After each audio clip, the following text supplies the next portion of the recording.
Ladies and gentlemen, welcome to the very special and late edition of the Hughes Sports Podcast for September 4th. I am, of course, your Hughes, and your host, and across from me is the old man. Old man, how the hell are you doing today? I am doing okay. You're going to have to excuse my voice, people. If you live in the Calgary area, I don't have to tell you why my voice is the way it is.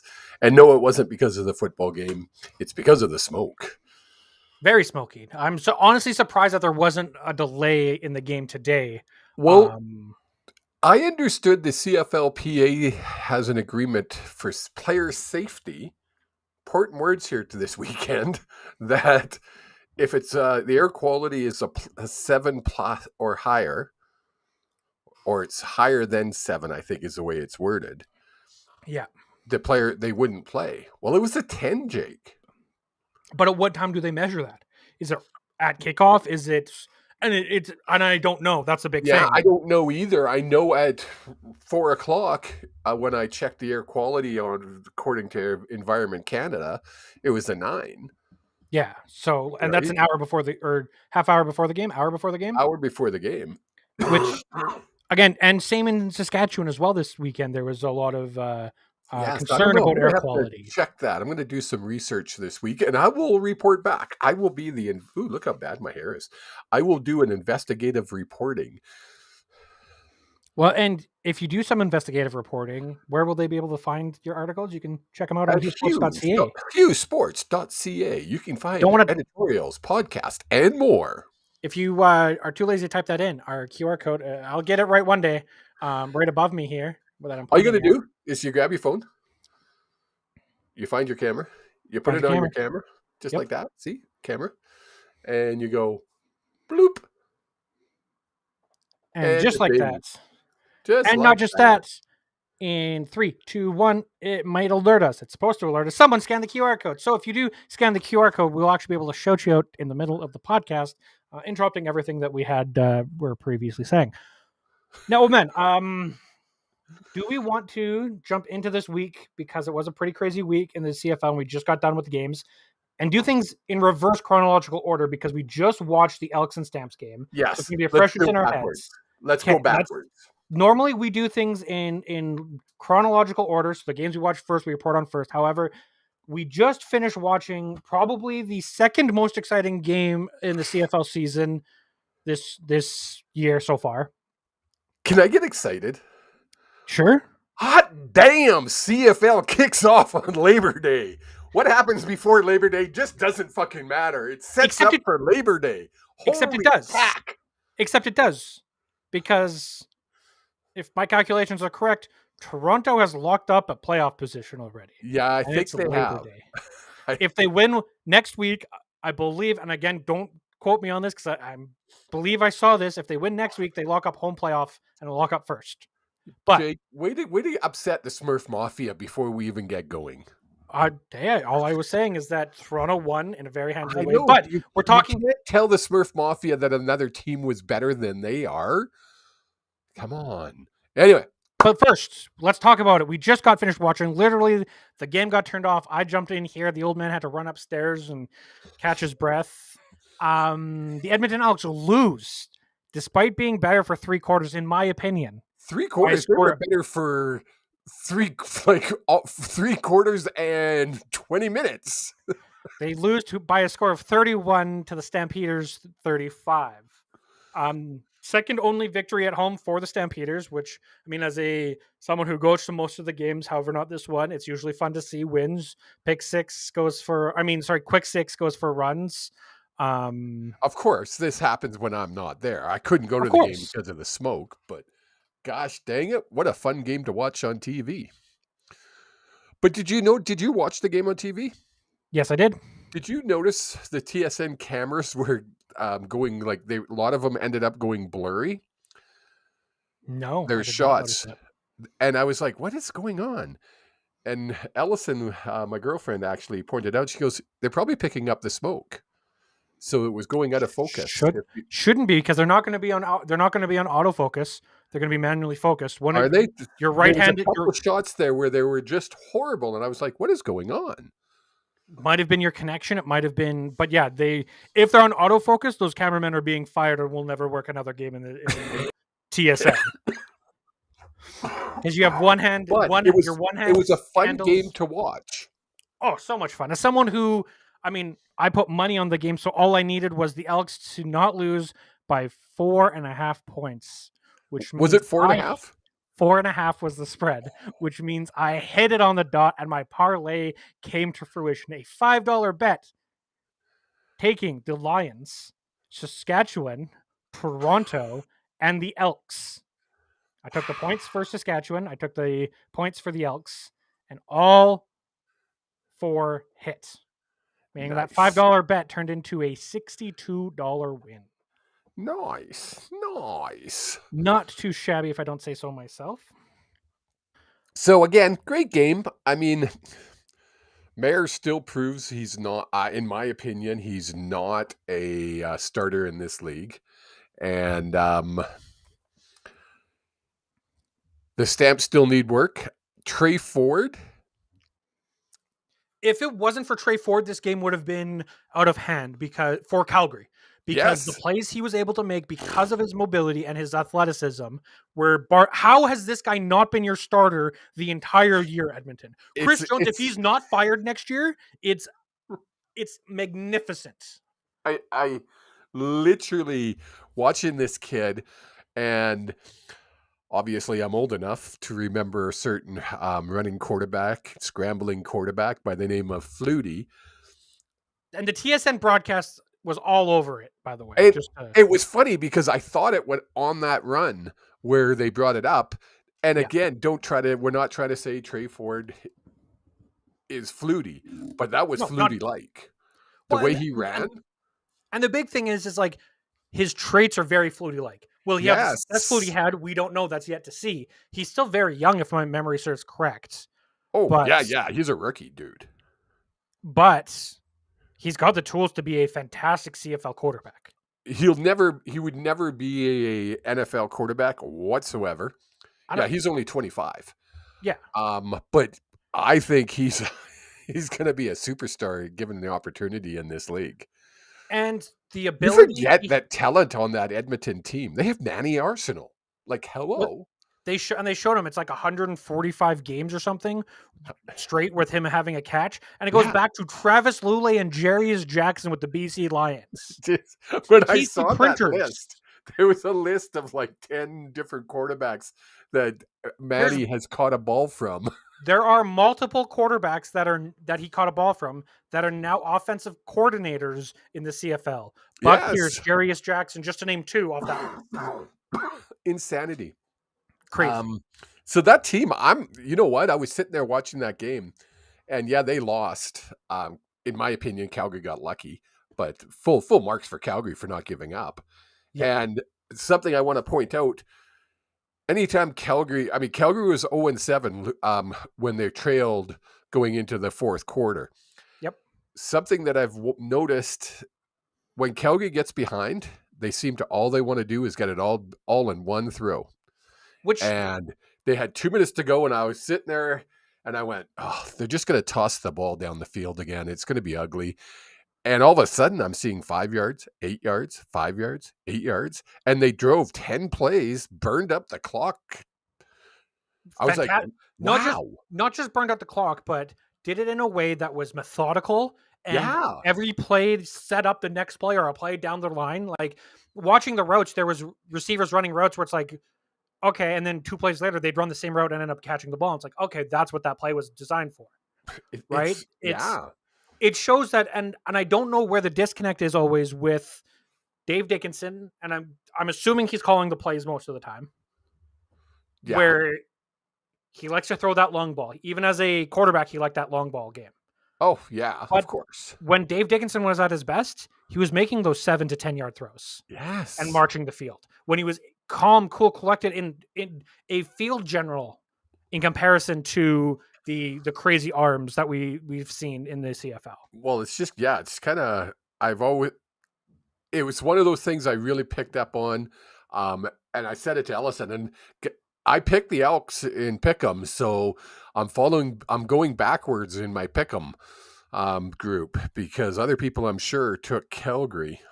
I went in the Pick'em group. I went 3 for 4 this week. 3 wins, 1 loss. You took Calgary? No, I took the Elks. Oh, did you? You took the Elks? I took the Elks. I took Saskatchewan, and I took the Lions because I fell a bit behind because I forgot to set my picks for a couple weeks. So every now and then you have to take those risks of taking a Saskatchewan. But you've come right back, man. You're in third spot now. I was gonna say I should be fighting for the champion, like the number 1 spot. Well, you're not fighting for number 1, but you're in third.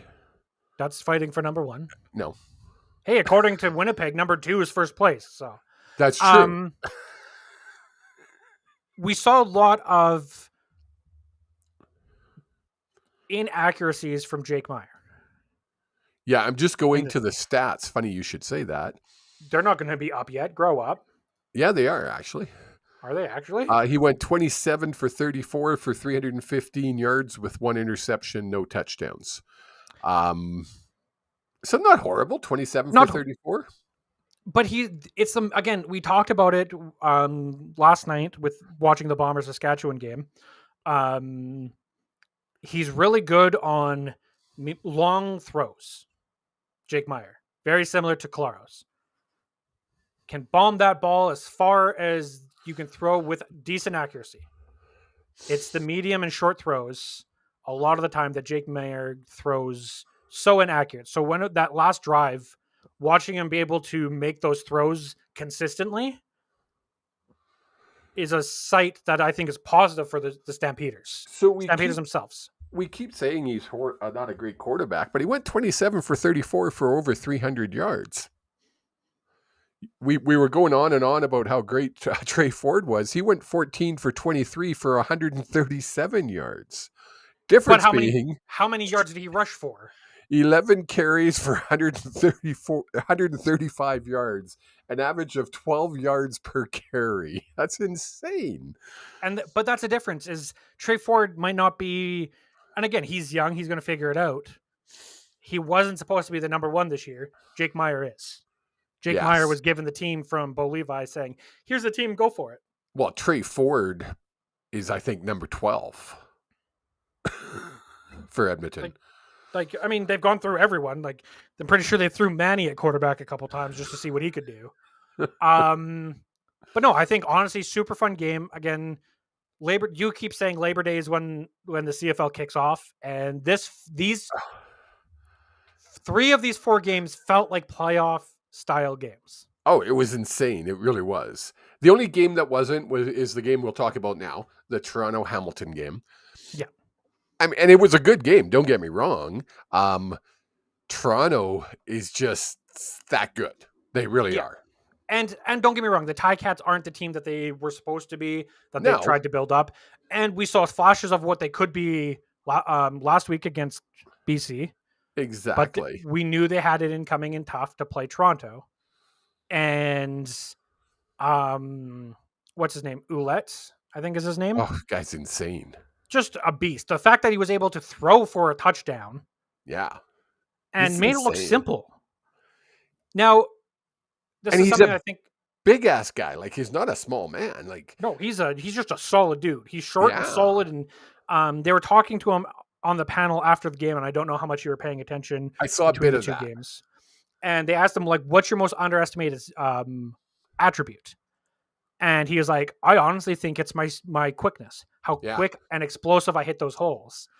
And because everyone knows, like, you grab onto him, you have to make sure you're holding because he will drag you for 5 yards. There's a guy I'd love to interview and sit down and really pick his brain on how he got to where he is, why he's not in the NFL, because he's a power running back. Like, he's a big man.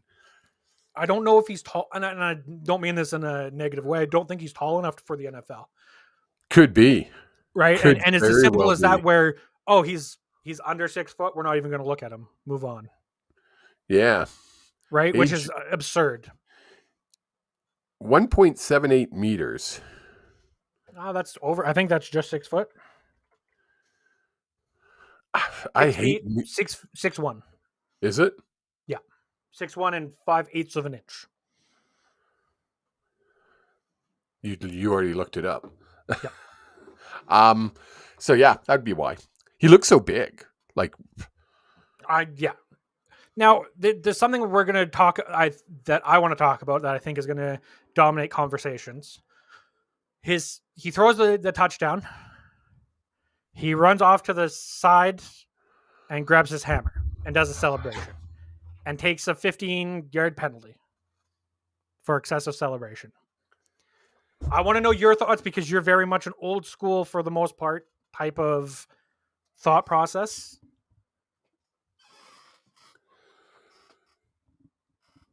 A good friend of this show's Arlan Bruce. I hope you're watching at one point. I don't think he watches it live, but I know he does listens to the podcast afterwards.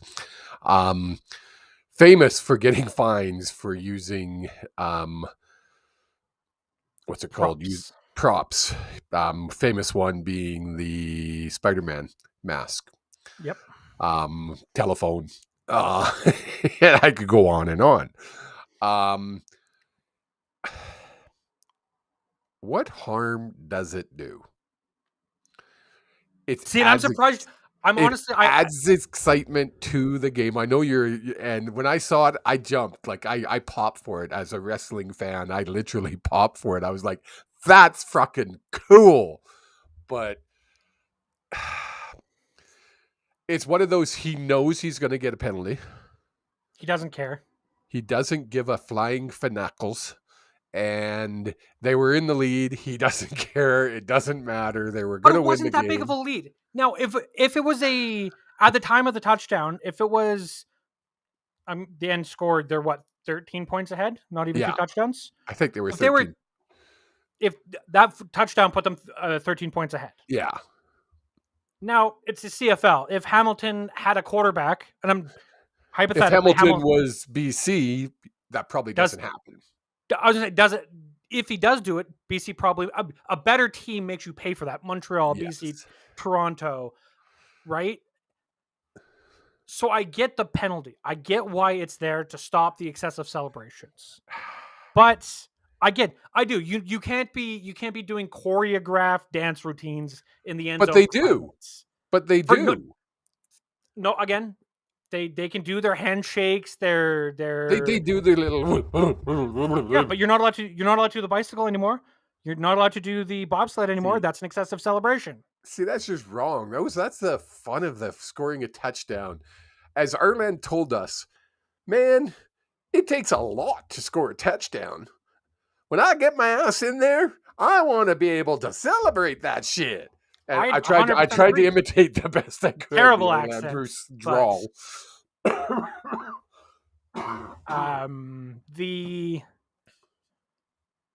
idea of the rule makes sense. The execution of the rule is hogwash. Yeah. What did him grabbing the hammer do? If he did everything except for grab the hammer and slams just his fist down, gets the same effect. He had the hammer with him during the interview too. That was cool. He walked in. Well, you know why he has the hammer? Because they went into Hamilton, who's known as the Hammer. Yes. And he looks like Thor. Yes. I mean, what better can it be? It's great. And it's a rivalry game. Bro out. It's a Labor Day Classic. And yes, we can call all weekend Labor Day Classic, okay? Drive me nuts. But yes, not much to talk about other than Chad Kelly. The Blue Bombers, the Argonauts, the Double Blue, are the best team in the CFL, and by leaps and bounds. Yes. Now, having said that, because I knew you were going to say that, so I had looked at the stats. Yep. Chad Kelly is good. There's no two ways about it. But Yep. 15 for 23 So for 201 yards. Yep. What did I say Mayer did? 315 yards. But that doesn't matter when you're a one-dimensional team and you have to throw the ball every down. True. That's what happens. Look at the total stats. Don't just look at Kelly. Okay, let's look at the stats. 347 yards of total offense. Thank you. 124 yards rushing. See, and there's a big difference. Is 5.9 yards per carry. Yeah. So call it 6 yards per carry. That's huge. Like, that really is. If every time you hand the ball to your running back, you get 6 yards, you never have to throw the ball. Well, yeah. You run it down the field. Exactly. It's like insane. Talking about insane, this game. Oh. Well, the next game we're talking about, what night? That was Sunday night. The Blue Bombers going to Saskatchewan full of confidence. And really, I heard actual Bomber fans say the only way Saskatchewan's going to win is by an act of God. God himself would have to come down and help them win because it was on a Sunday. So it had to be God coming down himself. Well, now let's rewind a week in the podcast. And I said, do not be surprised. We both said this would be the this upset. Is the game. And look at that. We do know what we're talking about, Internet. I know it's shocking and it confuses me sometimes. But Saskatchewan, and looking at the stats, I don't think trailed the game until the fourth quarter. It was the reason I fell in love with the game called this Canadian Football League. Like it had everything. Game. It had everything from rough plays to hard hits to long bombs, great runs, awesome returns. Like, it literally had everything you could ask for in a football game, including a headbutt. Now, we just before the I guess just as the Toronto Tiger Cats game started, yes, they did announce that I think is Robinson got a 1-game suspension, and I'd messaged you, and I think that's 100% a fair. That is exactly what he should have got. Takes him out of the Banjo Bowl because it would have got ugly. Well, I was just saying, it's just as a referee, you're told to manage the game. You know what the best way to manage a game is? Remove someone before an incident happens. And, I mean, should he have been kicked during that game? Yeah. Would it have made that much of a difference to the game? I don't believe. I mean, Bomber fans will go off saying, oh, they wouldn't have had their best player on the team. Blah, blah, blah. Now, don't get me wrong. The headbutt was extreme. By extreme, like he knew what he was doing. Sure, he was celebrating. You don't jab your head forward at anyone, especially a quarterback, because they're very protected. And you have the headman, his job, the guy in the white hat. He watches. He was right there. But I mean, as far as how hard he hit him, it was about that hard. Yeah. It really was. And then Collaros flopped down like he got shot in the leg. And then was arguing with the refs when he had to go off for 3 plays. You go down in CFL, the way it works. You go down for any injury-related reasons. The refs have to call for an injury timeout. You're off to the bench for 3 plays. And the best part of it is if he doesn't react the way he does and flops like he was a freaking European soccer player that got touched, the penalty doesn't get called. The penalty was called, it was a late call because of Claro's acting skills. He should be going to the movies because that was an amazing acting skill from a vet. It was what you want. I used to love it when Louis Pisaglia, anybody would come within 5 feet of him, he was able to do a backflip in midair and make it look like he got hit. But that's what you want. 100%. As a Winnipeg fan, that's what you want. But what he should do, he flops, he gets down, he sees that flag, he gets back up, he dusts himself off, and he gets back into the huddle. He doesn't lay there flopping. like, fuck, guys. And again, the big thing to me is don't complain. If you go down like that, go down, get out of the play. What I got a kick out of that whole scenario was Winnipeg fans using that as an excuse why they lost. But they were down the entire rest of the game. Let's go to the tail of the tape, shall we? Let's just click over to here. No one wanted to score until the third period, in the first quarter. Sorry. Yes. Oh, why can't I see the daily? Oh, they don't show it here. Damn. Oh, maybe if I go over here. No. First quarter. No, they don't. I hate that. So there was a short period of time that in the second quarter that Winnipeg was up by 1. Was it okay? Yeah. Wait, am I going forwards in time or backwards in time? Give me 1 second. Clock 1:30. Oh, no, I'm going backwards in time. So, yeah, no. There was no point until the fourth quarter that the Bombers had any lead. No, it was 3-0 after the first. For Saskatchewan. Then 10-7. Yes. And then 14. After the third, it was 19-14 for the Riders. So, and in the second quarter, after the second quarter, it was 13-7, not 10-7. 13-7, yes, that's correct. And then it was 14-19 for the Riders. And it went into overtime. Yeah. Tied at 28. There was never a time in the game where the Blue Bombers had the lead. Zach Collaros was 13 for 26, people. Okay, I'm going to look right at the camera. I'm going to say Sorry, that's in the fourth quarter, they had the lead. Yes, they did. It's the only time. I'm going to slow it down for my loves over at CFL Chatter, Smurf Mafia fans. Zach Collaros was 13 for 26. I know math is hard, but we'll do it for you. Jake, what's 13? What percentage is that? Sorry, 13 for 46? 13 for 26. Oh, that's 50%. So Zach Collaros was 50% accuracy only. But they're a dynasty. Jake and I watched this game together. We had 15 people over at the house not watching the game. We were watching the game, but I was watching the game the whole time. I don't know what you're talking about. I had to cook freaking dinner, okay?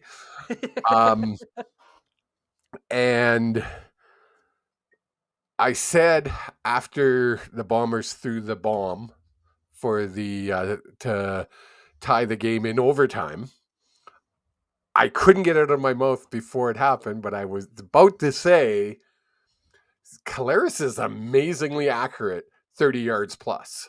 Amazingly accurate. But apparently not so accurate on 2-yard passes. Well, the ball was like so far in front of the receiver. Oh. It was a horribly thrown ball. Horribly thrown ball. But you can't blame just Collaros on that. That was an entire systemic failure from the Blue Bombers to allow the Roughriders there. Or is Jake Dolegala that good of a quarterback? Well, folks, we have the technology. Let's go to the tail of the tape. I wonder what people think when we talk 326 yards, 39 attempts, 8.4 average through the air.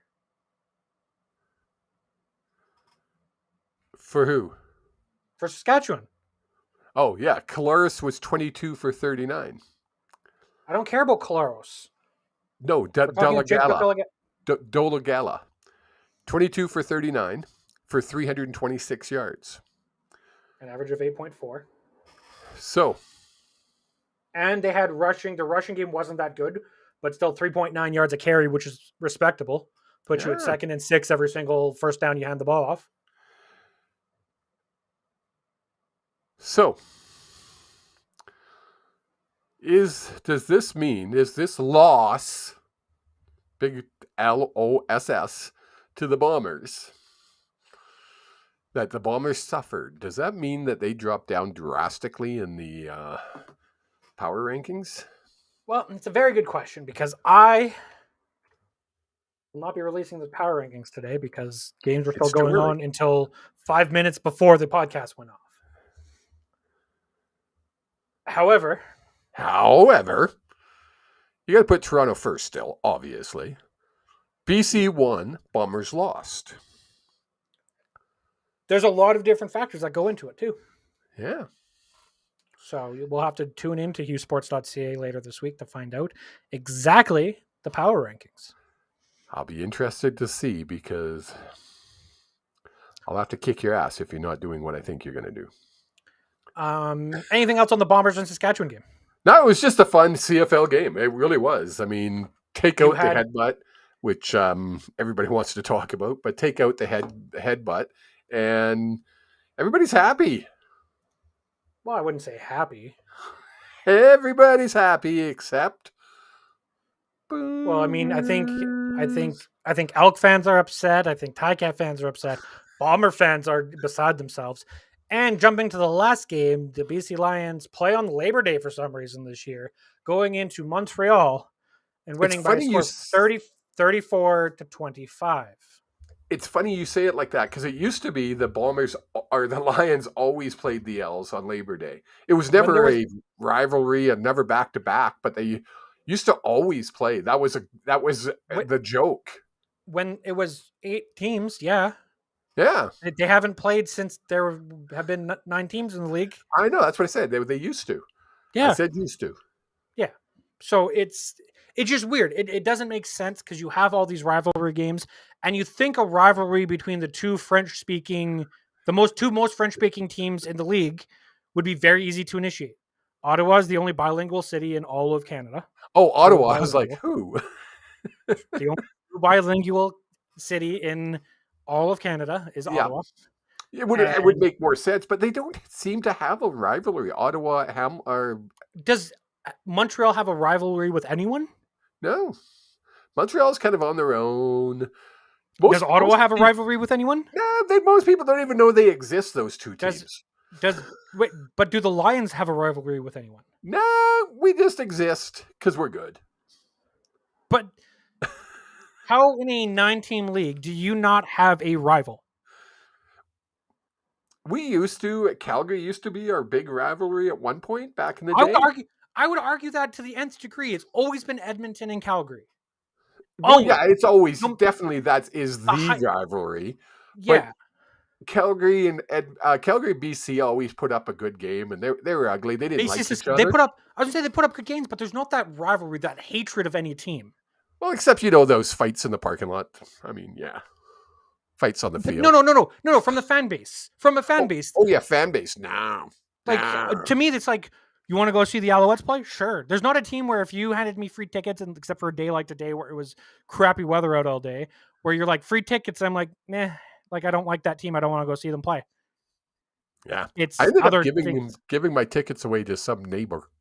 I put it on our neighborhood chat, our neighborhood Facebook page. I hope they got used. They did. But talking about the Lions and Elks game. Yes. What an interesting game. That's a good way to put it. It's the best way to put it because I don't think Vernon Adams had a superstar game that we've seen him have.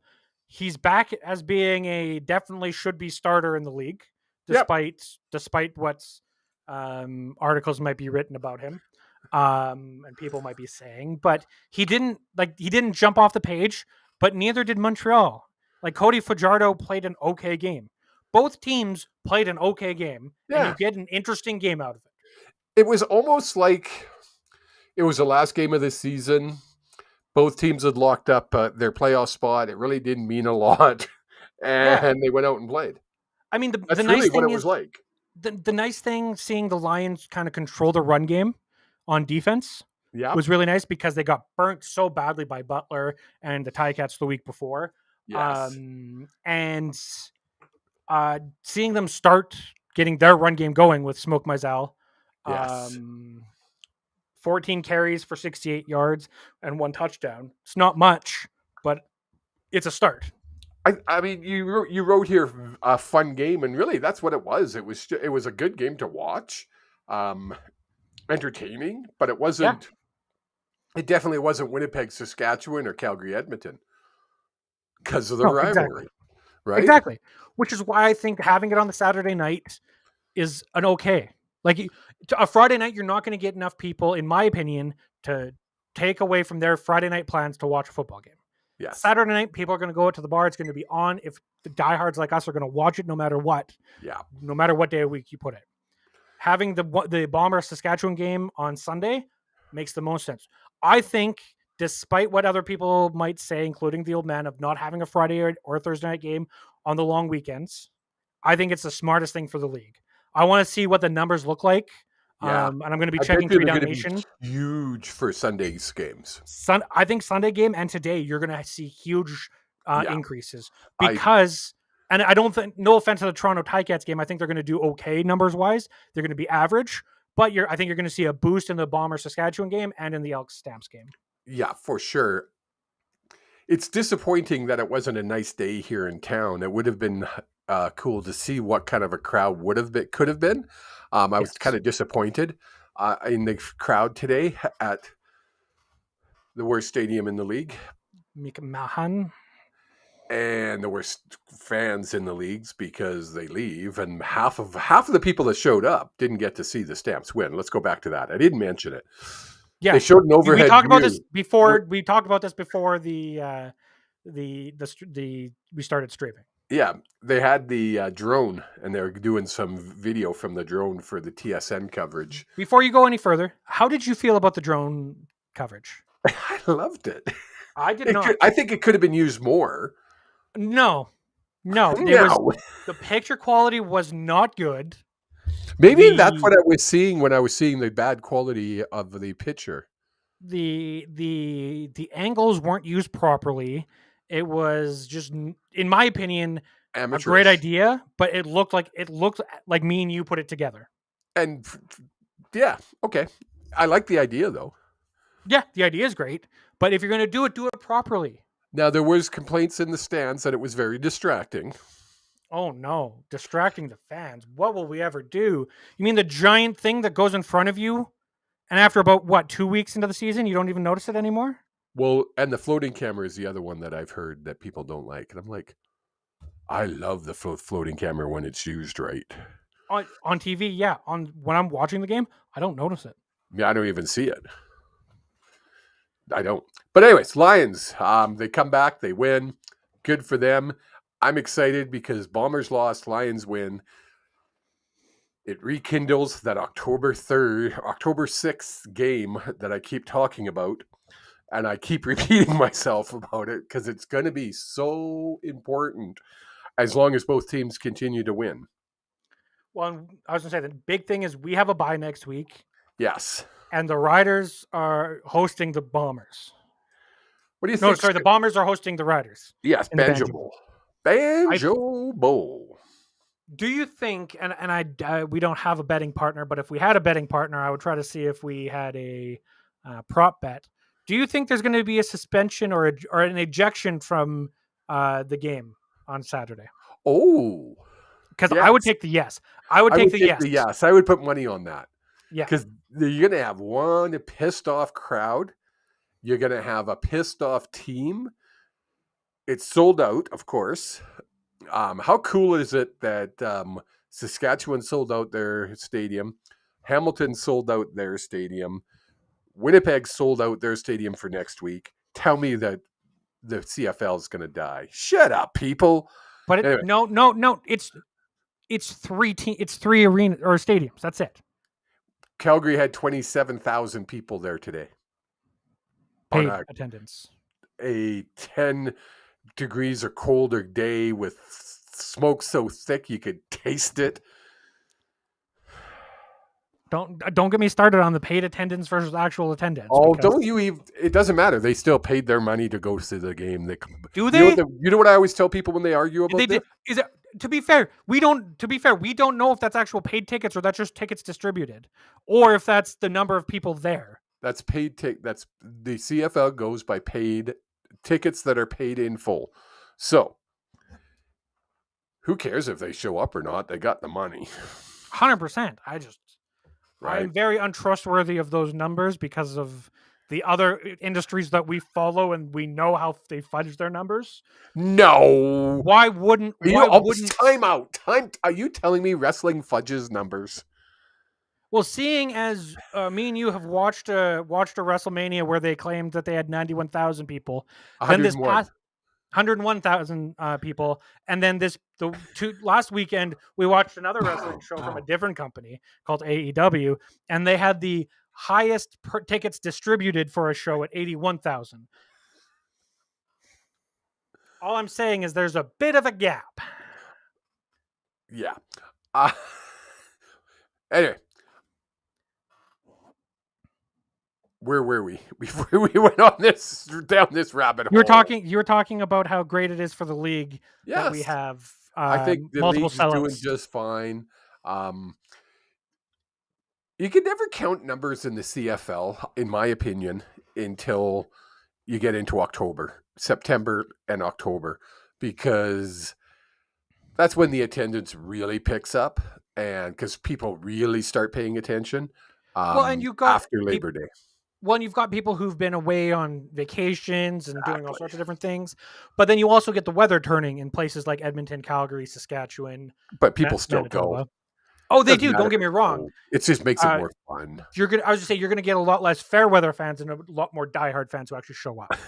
I probably won't go to another Stamps game as long as... Let me know. I'll have free tickets. Yes, you will. Before we get into the picks for next week, I just want to touch on it. We did a big segment with Kyle last week regarding college football. And I'm going to start with my team first. My team, the Arizona State Sun Devils. What was the score? Are undefeated. 24-21 against Southern Utah Thunderbirds.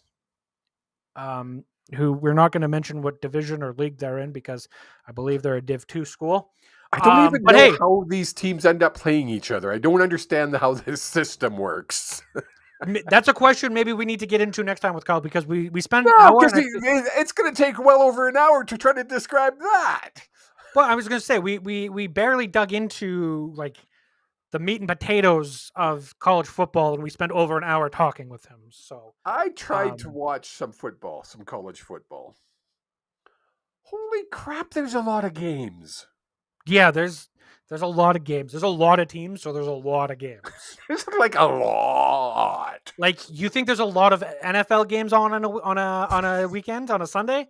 Take that and quadruple it. That's what you're looking at on a Saturday. We have 32 teams in the NFL. I think the college has 90,000 teams. Well, and think about it. There's 32 teams, so that's 16 games every week.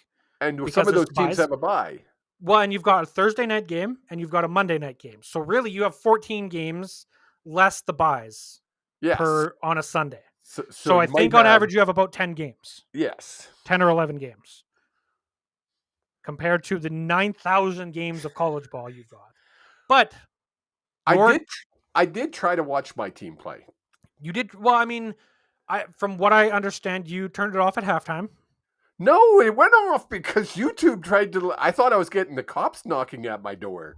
Well, yeah, the old man didn't realize that, like, when you just type something into YouTube, it could potentially be an illegal stream and could get shut down at any point. Big red thing came up with a cross through it. It was like, I did something wrong. But the Oklahoma Sooners, as Kyle said, was a cupcake game against the Arkansas State Red Wolves. Why are these team names so long? Arkansas State Red Wolves team. By a score of 73-0. Thing of beauty. I've got no words. Just 73 points. Like, how in the second quarter, if you're Arkansas, go out in the third quarter and even try to play? There's got to be a mercy rule in here somewhere. But you can't. You can't do mercy because that 73 points for Oklahoma looks really good. Yes. And right? it could put them into a bowl game. Right? And again, as we talked about with Kyle, there's so many different factors and different pieces that go into this. Record gets his win. It's so weird. I don't get it. There's a committee that goes together. However, this upcoming get together, they have a secret handshake and they take their clothes. No, shut up, Kevin. That's a different thing. This upcoming week, your Oklahoma Sooners are taking on the SMU Mustangs at 4 p.m. our time. And my Arizona Sun Devils are taking on Oklahoma State Cowboys at 8:30 p.m. our time. Whew. So I don't know anything about either of those two teams. So I'm hoping it's a win for both teams. I watched LSU play TSU. I think that's the name. There was 3 initials on each one. My goodness, what a great game I watched. I believe you watched LSU versus Florida State. Maybe that was it. It was really close. It was good. It was fun to watch. It might not have been that. What was the other one? TSU? I think it was TSU versus PSU, QSU. There was 3 letters on each team. Right. I had to look them up at the time, and I didn't know which one's which. But anyway, lots of tossing the ball. Yeah, it was fun to watch. It was like if I had my phone, I could probably go to our chat.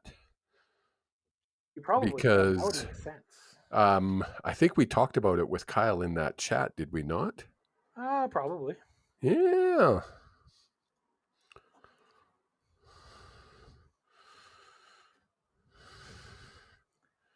Oh, it was a Colorado game. Jackson, yeah, JSU versus Colorado. I'm watching Colorado TCU. TCU. I know it's close. Colorado isn't ranked. TCU was ranked 17th. Yeah. And it was near the end of the game where I realized they kept saying Coach Saunders. I wasn't really paying attention that much. I was doing other stuff. Like I was watching, but I was doing other stuff. And all of a sudden they showed Coach Saunders and he had Prime written across on his hoodie. And I looked again and I was like, holy mother of God, that's prime time. Deion Sanders. Which again, if you don't know who Deion Sanders is, I explained this to the old man. Look into some small movie called The Longest Yard, the one made in 2005. Oh, he is in the movie. Yes, he is in the movie, but he was also kind of a pretty good football player in his time. Yeah, I mean, some people don't want to go back and watch grainy footage from when TVs were this big. His kids played for him or play for him. Yes, I believe that's why he took the job, because I was looking it up, and he was at his bigger school before this. This is his first year with Colorado. And I guess he went in there and just cleaned house. But his kid is the quarterback, and holy crap, can that kid throw a ball? Keep an eye on this kid. Whew. He's the next primetime. Primetime junior, I think I called him. I mean, it's pretty good when your father is a Hall of Fame. Is he? Yeah, it's got to be Hall of Fame football player. I would think so. You got me kind of stumped. I would just assume. His name is spelt funny. But yeah, to me, college football, that's Saturdays. When I'm in Vegas, I'm there for a Saturday. Yeah, 2011. He went into the Hall of Fame. Yeah. Same year I graduated. Yeah. There's a Saturday I'm in Vegas. Oh. But the reason I'm going to Vegas is for a festival. The festival is all day Saturday. Oh. Normally when I try to be in Vegas, and Saturday mornings, I'll wake up pretty like normal time, like 9:30, after a day of being out way too late and drinking way too much. And I'll go down into the sports room, sit down, grab a coffee, and just drink coffee, because they've got about 13,000 screens, and each one has a different football game on. And you can sit there and you can click a button and listen to each individual game. And not just that, but talking to the people who are like really into it. It's like, oh, like you guys went there? Oh yeah, we went there like 30 years ago. It's our team. And I'm like, they're like, oh, who are you cheering for? I'm like, I'm from Canada. I just like watching football. I'm from Canada. I don't know this shit. We don't have the same level of anything. Like there's not even hockey. Like the only thing that I would say is when the NHLers are able to attend Olympics. That is when Canadians there's businesses close during the Olympics. The way to describe college down in the States, college ball in the States and their fans is take Rider fans and amp it up by 3 million. And that's how crazy they are for their college football down there. It's insanity. They get like 50 to 80,000 people at a freaking game. I was on Twitter, or X, as it's called now, and there's a new high school facility in Texas that's cost them $9 million to build and holds 19,000 fans. They don't expect it to not be sold out for 5 years because of pre-sales. They've pre-sold for 5 years. Isn't that insanity? And we're struggling to fill up 30,000 seat stadiums in the CFL. Yeah, it's insane. Don't get me wrong. And it 100% has to do with population. If Canada had the population of America per just the cities that have the football teams, there'd be no issue. Yes. But the thing is, they're doing that for college football. They're doing that for high school football, and they're doing that for the NFL. Yeah. Like, high school football games are getting tens of thousands of people watching them. It's insane. Right? Rod was down at one of the top-rated high schools in Florida. It's one of the top-rated high schools in the world. One of the top-rated high school football teams in the U.S. And I'm going to guess, I mean, that stadium is probably the size of McMahon that they play in. Yeah, it's crazy. And I mean, I went and I actually officiated a high school game this past weekend. And I'll say we had a decent crowd there for the game. Oh, really? There's probably about 100 people there. Oh, wow. 150 that's people good there. For high school ball here. For high school ball here, that's a fantastic crowd. Yeah. And not one of them not once did we get chirped as referees. Nice. Switching gears here a little bit because we were talking about best on bests hockey. Did you hear last week about the NHL and NHLPA working on a new international competition schedule? No. It's supposed to debut in 2025, so they're going to have to work out everything before the season next year. But basically, it's supposed to include the Olympics and NHL participation, but also in the 2 years in the off years. So it's like Olympics every 2 years, then 2 years, and it's the World Cup of Hockey, then 2 years Olympics. So, and they're working on building an actual schedule to make it.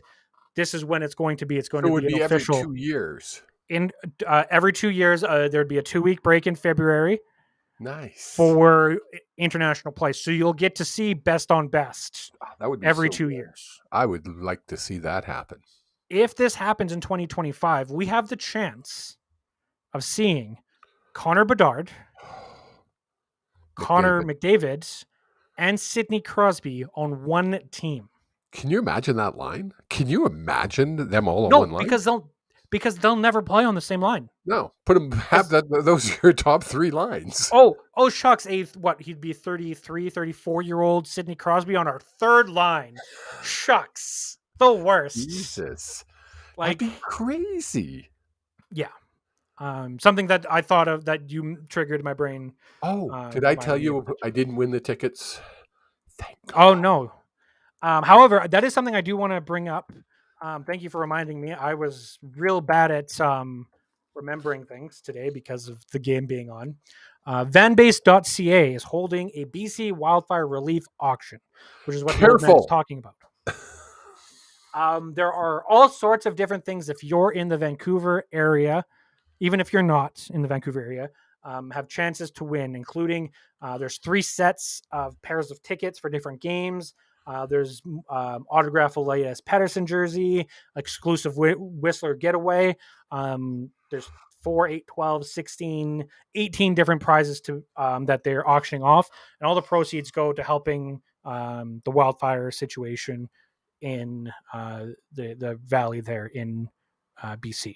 Yes, lots of, and they need it. I mean, it's been a horrible situation all across Canada, but BC and northern Alberta got hit extremely hard. But so I was clicking things on that auction. Remember, it's an auction, and Vanbase.ca. I saw there was 2 tickets up for grabs for the Chicago Vancouver game in Vancouver in January 22nd, I think it is. January 22nd. And so I clicked on it, and then it said I had to have an account. So I thought, oh, okay. So I signed up for the account. And next thing I know, I bid $600 for 2 tickets. And I went, uh-oh. But the tickets are now at $700. So for every bid has different minimum bid. Like every bid has a minimum bid. So it's $50. So the next bid to get those 2 tickets, I'm assuming they'll be premium tickets. Yeah, I'm assuming. I don't know though. The next bid will be $750. Which, I mean, if it cost me $600, it goes to a good cause. Ellison would have kicked my ass, but Jake and I would have gone to Vancouver in January.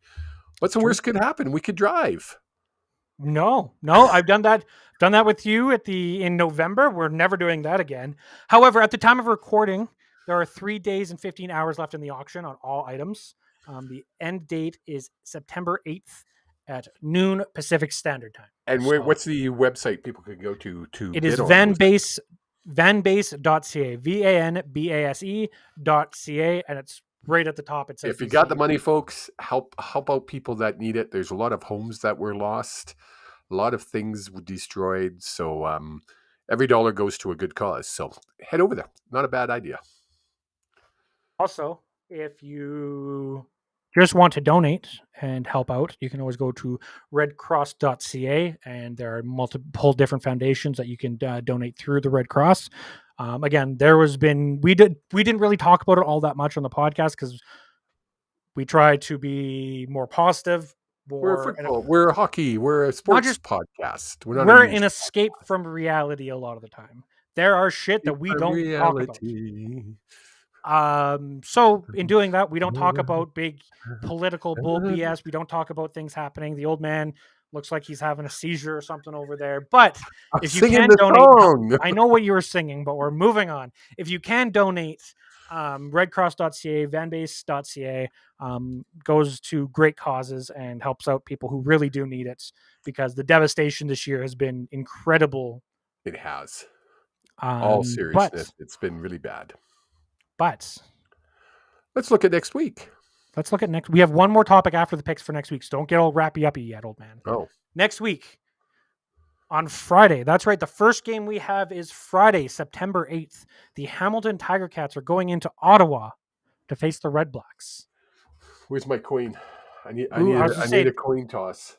I'm going to give this to the Tiger Cats. I think the Tiger Cats are slightly better. I need a coin toss. A coin toss? Coin toss. Let me see. It's a coin toss. I'm going Hamilton. Hamilton gets it for both of us. Then on what they're dubbing, I think, Super Saturday. Super Saturday. We start at 10 a.m. Pacific Standard Time. 11 a.m. our time. Noon Eastern Time. The Alouettes go... 1. If it's 10. 1. Yeah, right. That's right. Yep. Math's hard. Don't worry about me. The Alouettes go into Toronto to face the powerhouses of the league, the Toronto Argonauts. And I think this one's probably the easiest pick of the week for me. This is the Argonauts. I'm picking the Argonauts. Having said that, this could be the biggest upset of the week. I'm going to pick this as my upset, even though I'm taking the Argonauts. I think we always take one game that's the upset of the week. This is my upset. Well, looking at all the other games, I don't think it's an upset if either team wins each other game from this point forward, and any of these games except for that one. So it has to be the upset of the week. We then have the Saskatchewan Roughriders in the return match playing in the Banjo Bowl. This would be an upset if Saskatchewan wins this game. Taking on the Blue Bombers. If Saskatchewan wins this game, it would be an upset. I don't think so. I think the Smurf Mafia, There's not enough Kleenex in Canada. Like Kleenex pulled out of Canada, Jake. I was just say they're gone. They're out of Canada. So There's now not we got enough what? Kleenex. Got Royale facial tissues. I still got some Kleenex here for you guys. Is that actually Kleenex branded Kleenex? Oh, it is. Actually, Kleenex. See, Kleenex. It's Kleenex branded it's Kleenex. Just for my Bomber fans, because I love them. They're my favorite. Who are you taking to win this game?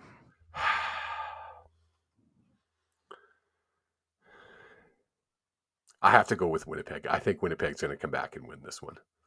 I think the fans at the stadium are going to amp that team up to 11. Yeah. They're going to come out with a fire, and they're going to take the ball on the kickoff because they're going to be able to do something with it. And Saskatchewan, you know what they're going to do? They're going to boot that ball deep after a short kick to start the game this week. And they're going to the catch. He's going to make the catch. He's going to run, and pop goes that ball. And they'll be down 7-0 before the first offensive play happens. And they will never be in the lead again and lose back-to-back games to Jake Dolegala and the Saskatchewan Roughriders. Folks, it's Jake Hughes at Sports Hughes or Jake at HughesSports.ca.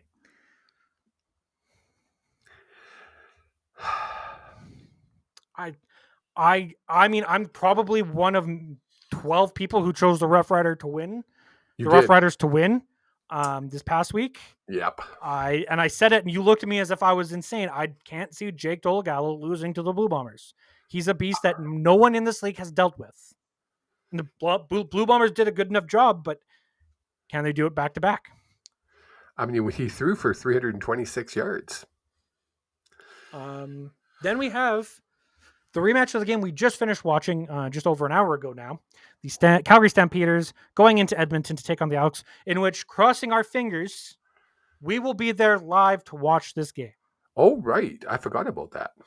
Crossing our fingers. We'll have to leave here at about 10 o'clock in the morning, if not earlier. So if we get what I have asked for. Oh, yes, because we want to be there early to get sidelines. Yes, okay. We might be able to get sidelines and some actual player interviews pre and post game, which we will bring to you on the way home when we do a live on the way home. Because we're going to come home the same night. We're doing a live on the way home. I didn't tell you that. Remember, I told you I was just going to make shit up as we go now, because that's what you fucking do. So I'm just going to. What I do, I plan things as we go, and you just come in here, throw a wrench in the goddamn beautiful motor I built. And you are going to be driving, so you have to clean your car. I don't have to do shit. And I'm going to be the official drinker, and we're going to do a live on the way home. Great, that's going to be. But we have the Stampeders taking on the Elks. Who do you think comes away with that win? I'm going to give it to the Elks. I'm going to take the Elks again. Again, I think the Elks, whether you say 3.5 quarters or 3 quarters, outplayed Stampeders most of that game. And then crumbled in the last quarter, half a quarter. Exactly. So I'm going to say the Elks. But if this is a 3.5 point spread, I'm taking the points rather than anything else. Last bit of business I want to touch on, because we started the podcast with it, or the second part of the podcast with it, is Nathan Rourke officially signs up with the Jaguars on a practice roster spot. There was a lot of conversation on the social media platforms, both Twitter and Facebook, with the old man going on what I would call a little bit of a rant, talking about how it's asinine that he didn't get picked up by any team and was signed to a practice roster spot. It wasn't just social media that went on and on about this.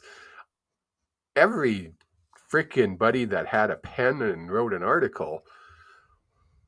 That's when they used to do it, Jake. They used to have a pen and they would write. Why would you use a pen? You have a keyboard. Everybody wrote an article about this, and I wasn't the only one shocked that he didn't get picked up.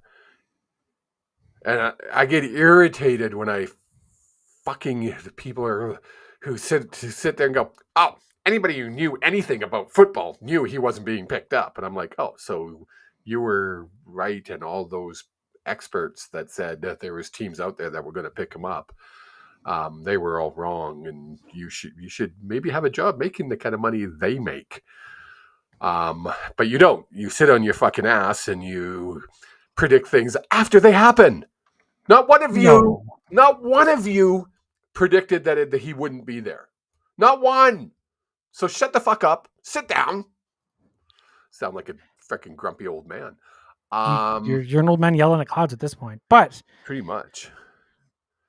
Because to me at this point, that means there's not enough interest in Rourke to get a trade done from the Jaguars. I think, and I did a lot of research on it after the fact, I think this is what had happened. So we were incorrect, by the way. My brother Jack, if you're watching, you're going to like this, what I'm about to say. My brother Jack was correct. He only makes $220,000 on the practice roster. If he would have made a 53-man roster, he's guaranteed $750,000. So that's a big chunk of money for an unproven QB.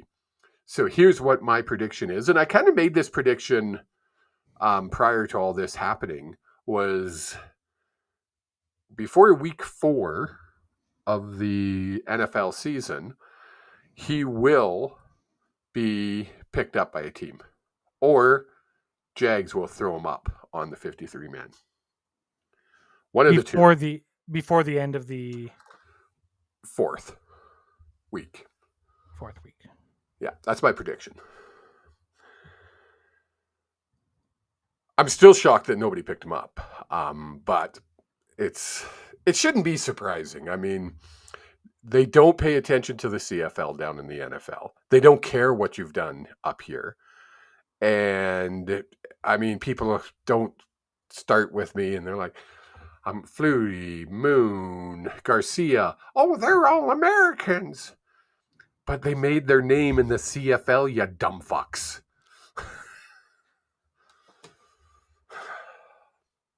My blood pressure's going up. I can tell. I was letting you run with it. Yeah. Now, I know you did your research into this, but I'm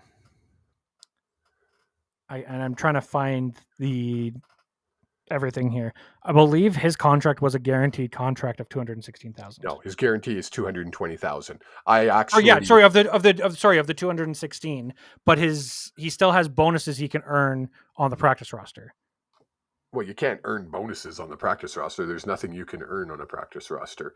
His contract is guaranteed at $220 on a practice roster. If he gets signed to the main roster, then jumps up to $750. Yes, and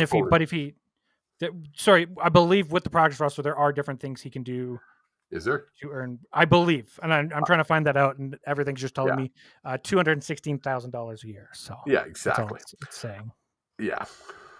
But yeah, that is the show for this week. Please do remember to check us out at hughesports.ca, because we have our power rankings, the review that's normally out already, or like the power rankings. Usually we have them out ready to go right now, but we don't. But we can't. Monday that's what I'm saying. Because the games are finished up on Monday. Check out hughesports.ca. Check us out on Twitter, or X as it's now called, at HSP_pod. Same tag on Facebook. You can check out the old man at KevHughes64 on the Twitter machine. You can find him also at Cavalli Channeling on Facebook, where he puts on his other hat. You can find me on Twitter at JStreams, JEH Streams, and I also am on twitch.tv, JStreams here, where I'll be playing a bunch of different games. But keep an eye on socials, because there'll be a bunch of things being posted this week, I assume, because we have a lot of things happening in this upcoming week with the CFL. The playoffs race are finally heating up. Will there be a crossover? Because I think there still can be a crossover from the west to the east, or the east to the west. It's never ending, the amount of playoff complications each and every game has with. It's insane. So keep your eyes peeled. Have yourselves a wonderful week, and we will see you guys here next week, a little bit earlier. Mwah. Goodbye.